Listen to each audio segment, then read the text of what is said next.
নমস্কার বন্ধুরা, তোমরা সবাই কেমন আছো? আশা করি সবাই খুব ভালো আছো, আর আমিও ভালো আছি। আমার পরিবারে তোমাদের সবাইকে স্বাগত।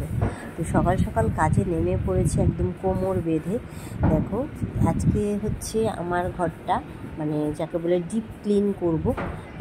ডিপ ক্লিন বলতে হ্যাঁ, এর থেকেও একটা আছে ডিপ ক্লিন, সেটা না, এটা আমি আমার হাসি পাচ্ছে মানে কথাটা বলাতে, যে এটা হচ্ছে মাঝামাঝি বলতে পারো। ডিপ ক্লিন হচ্ছে ওয়াল থেকে শুরু করে সম্পূর্ণটা আমি আগে সুন্দর ঝাড়ু দিয়ে ঝাড় দিয়ে, তারপর ভালো একটা ন্যাকড়া দিয়ে পরিষ্কার করে মানে মুছে, মানে যেহেতু সব অয়েল প্রিন্ট, ওই জন্য ন্যাকড়া দিয়ে ভিজে ন্যাকড়া দিয়ে ডললে যেরকম বোর্ডের সাইডগুলো ওয়ালগুলো না কালো কালো হয়ে যায়।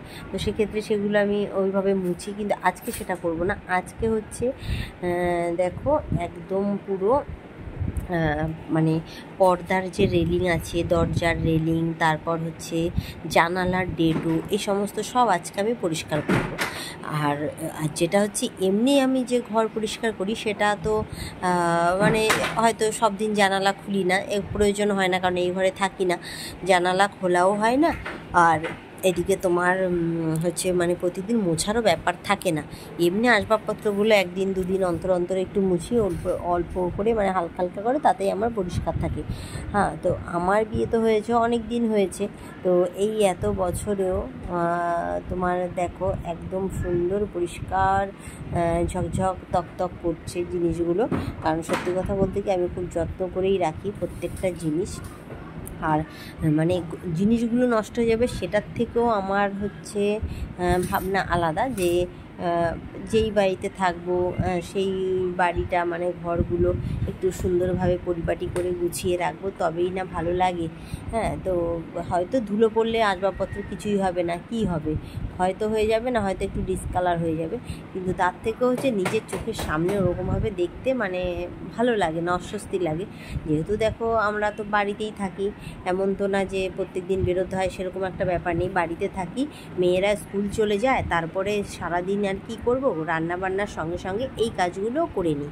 কারণ এগুলো আমি মনে করি মানে করাটা ভালো, আমি একটা পজিটিভ দিকে নেব। কারণ দেখবে যে বাড়ি ঘর পরিষ্কার পরিচ্ছন্ন রাখলে মনটাও ভালো লাগে।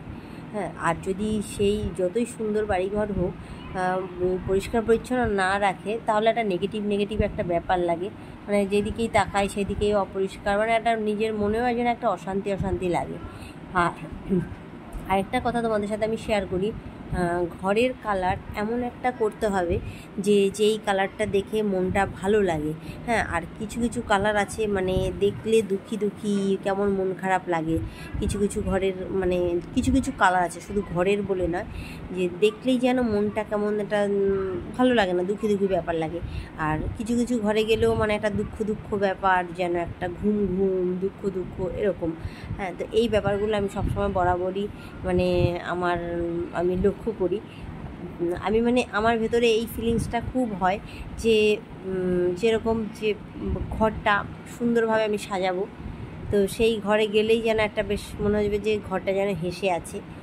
তারপর হচ্ছে এই যে টেডিগুলো আমার মেয়েদেরও সব অন্নপ্রাশনে পাওয়া, কিছু কিছু আবার এমনি সময়েও নেওয়া আছে, কিন্তু এখানে একটা রেডি শুধু আমার, কারণ আমার বর আমাকে দিয়েছে।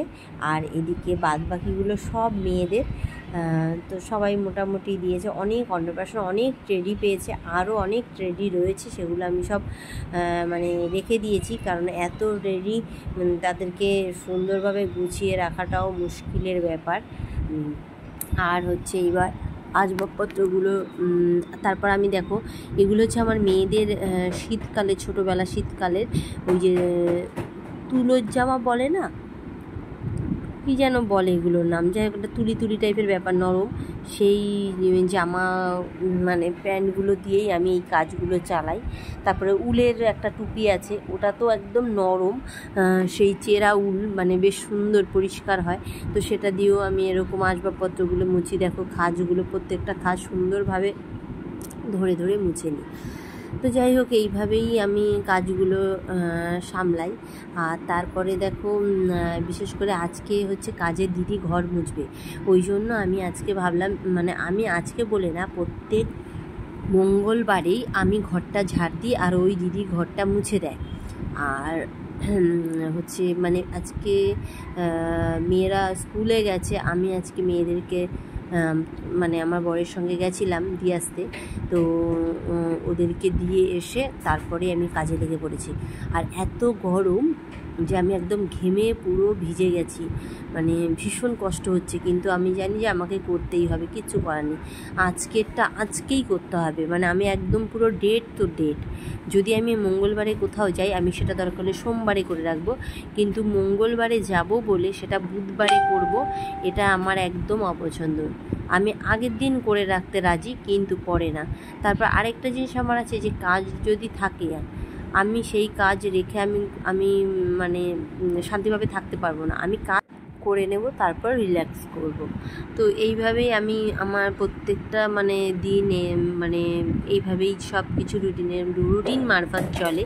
আর বিশেষ করে মেয়েরা হওয়ার পরে যেন আমার আরও বেশি টাইম বাঁধা সব কিছু, কারণ যখন ওরা ছোট ছিল, ওরা যেহেতু টুইন্স, তো ওরা যখন ছোট ছিল তখন আমি মানে খুব আমাকে মানে ডাক্তার যেভাবে বলেছে যে খুব সাবধানে এদেরকে রাখতে হবে, একদম মানে ওই যে একটা অভ্যেস হয়ে গেছে টাইম মতো খাওয়ানো, টাইম মতো স্নান করানো, এই সমস্ত।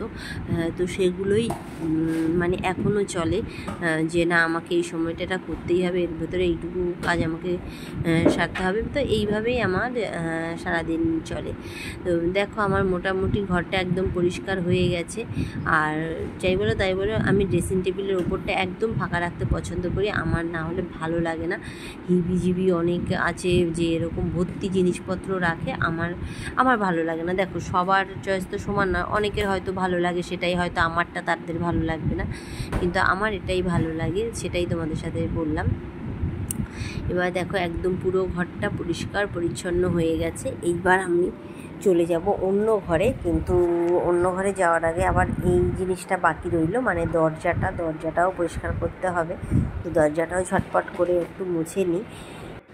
তো এবার আসি তোমাদের সাথে অন্য কথায়। আমরা তো সবাই জানি যে গাছ লাগাতে বলছে, সব গাছ লাগাতে বলছে, কিন্তু দেখো গাছ লাগাবোটা কোথায়? এই যে শহরের ওপরে, মানে আমাদের এটা খুব শহর না হলেও গ্রাম নয়, সবার একদম সীমিত জায়গা, অল্প অল্প জায়গার মধ্যে ঘর। তো আমরা আর কী করে গাছ লাগাবো বলো? তো গাছ লাগিয়েছি বলতে দেখো বাড়িতে আমাদের পেছন সাইডটায় একটু জায়গা আছে, তো সেখানেই দুটো পেয়ারা গাছ, একটা সুপুরি গাছ, তারপরে 3-4 রকমের ফুলের গাছ, এই সমস্ত আছে। তারপর একটা বেল গাছও আছে। তো মোটামুটি আছে, কিন্তু আরও যেন মনে হয় যে যদি আরেকটু জায়গা থাকতো তাহলে বাড়িতে লাগাতাম। আর সত্যি কথা বলতে কি, এই যে এত দিন দিন এত গরম পড়ছে, গাছের তো খুবই প্রয়োজন। গাছের দিকে তাকালে যেন চোখটা জুড়িয়ে যায়, মানে শান্তি শান্তি। কিন্তু সত্যি কথা বলতে ওই জন্য গ্রাম আমার ভালো লাগে। তবে মানে গ্রাম ভালো লাগে, গ্রামের ভালো দিক আছে, খারাপ দিকটাও আছে, তবে মিলেমিশে বলবো গ্রাম যথেষ্ট সতেজপূর্ণ, মানে এখনও গাছগাছালিতে জমি চাষবাসে ভর্তি, মানে এত ভালো লাগে। সত্যি কথা বলতে কি, গ্রামের অনেক ভিডিও আমি দেখি, মানে আমার নিজের বাপের বাড়ি গ্রামে, আর তাছাড়াও অনেকে মানে ব্লগাররা অনেক ভিডিও দেয়, তো সেটাও দেখি, মানে এত ভালো লাগে। তখন আমার নিজের ছোটোবেলার কথা মনে পড়ে যায়, যে এরকম মাঠে ধান গাছ এখন হয়েছে, এখন ছোট ছোট ধান গাছ হয়েছে, তো সেই ধান মানে সবুজেই সবুজ, মানে এত ভালো লাগে না। তো সেটাই আমি মানে তোমাদের সাথে মানে বোঝানোর চেষ্টা করছি, যে সত্যি কথা বলতে কি গাছের খুব প্রয়োজন। আমি এইটুকুই বলবো, যার যেটুকু জায়গা আছে সবাই গাছ লাগাও, কারণ গাছ লাগালে তবেই মনে হয় আমরা কিছুটা হলেও রক্ষা পাবো। হয়তো ভাবে আমি না লাগাই তাতে কি আছে, কেউ না কেউ তো লাগিয়েছে, এরকম বললে হবে না। সবার মনে করতে হবে যে আমাদের সবারই প্রয়োজন সব কিছুর। হ্যাঁ, তো এটা ভেবেই আমাদের প্রত্যেকেরই অন্তত বাড়িতে ছোটোখাটো টবে হোক, মাটিতে জায়গা হলে তো খুবই ভালো, গাছ লাগাও, এটাই বলবো। তো যাই হোক, তোমাদের সাথে অনেক কিছু কথা বলতে বলতে অনেক কথাই বললাম। আর এই ঘরটাও দেখো ডিপ ক্লিন হয়ে গেছে, আর এই ঘরেও মোটামুটি দরজা জানলা সব মোছা হয়ে গেছে। আর এবার হচ্ছে আমি ফ্যানটা পরিষ্কার করব, সেটাই তোমাদের সাথে দেখাচ্ছি। আমি ফ্যান প্রত্যেক সপ্তাহে ফ্যান পরিষ্কার করি। আমার এই ফ্যানের বয়স হচ্ছে মানে অলরেডি 12 থেকে 13 বছর, মানে আমি এই বাড়িতে ঢোকার আগে এই ফ্যানের বয়স, কিন্তু দেখলে তোমরা বলবে না যে এই ফ্যানের বয়স এত হতে পারে। একদম ঝকঝকে তকতকে ব্যাপার। তো ঠিক আছে, প্রচুর গরম লাগছে, ঘেমে গেছে, কাজবাজও হয়ে গেছে। নেক্সট ব্লগে দেখা হচ্ছে, আরও ভালো ভালো ভিডিও শেয়ার করব। তো এখনকার মতো টাটা, নমস্কার।